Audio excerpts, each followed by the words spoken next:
The core issue of this case study is that the owner is overwhelmed by all of the different problems and does not know where to start implementing a solution.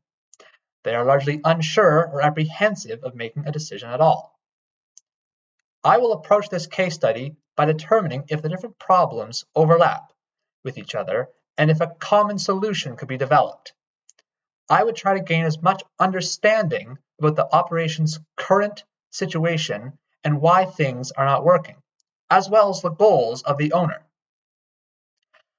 I would want to know what crops the operation grows, as well as the profit margins on those crops, as well as how the operation carries out day-to-day tasks.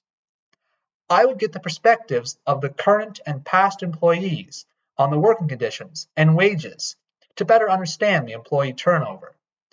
I would also want to know what the environmental programs entail and what the actual return on investment would be.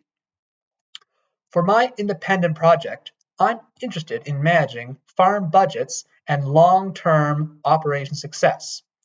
For my activity, I will complete the RBC Foundations in Agriculture Management online course.